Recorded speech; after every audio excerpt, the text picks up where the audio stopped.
Garrett Fry, the Shipyard Sequence Lead for 3D Digital Map Painting, and we're taking a look at shot 13. So let's go ahead and play that.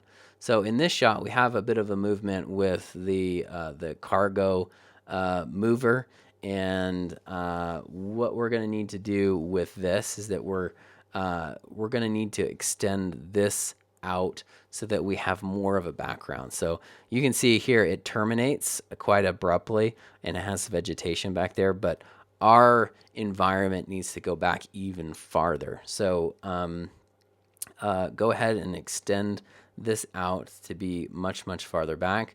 You do have the option of being able to put more shipping containers back there. You do need to be careful though that this element, this container mover, is right in front of a really bright sky, and so it has a lot of bloom on this element. So if you're putting stuff behind it, then it's not going to look exactly right. So you will have to extract this out with a little roto shape, which is quite easy. It's a simple shape, but you'll have to color correct it in a way that if you do not have sky back there, then this needs to be darker. So if you were to sample this color and you were to sample this color right here, this would be much brighter than this, and that's because this here, we have light bloom going across it.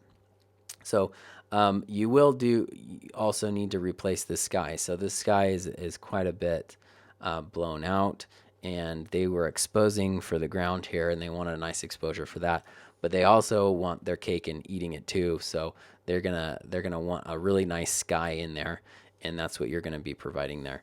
So so in addition to replacing the background here, we're gonna need to have some shipping containers here in the foreground, just to have some extreme foreground something. So if you place something right here in the extreme foreground, then we're getting this feeling of that it's just a little bit closer. We're feeling it more of that canyon kind of feel to it, but then also it kind of helps to kind of bounce us back and forth and help our eye go down this line of shipping containers.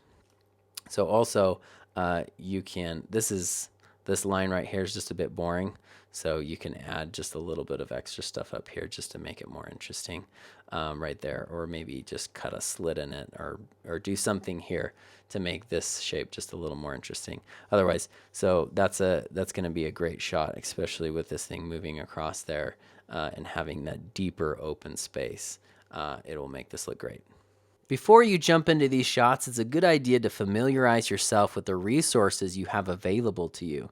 Decide if you're going to use an environment TD, a map painting, or a map painting generalist approach. There are 3 sets of shipping container photos and a bunch of images for texturing. Also, make sure you take advantage of the high-resolution shipping container assets with 3 different level of detail models.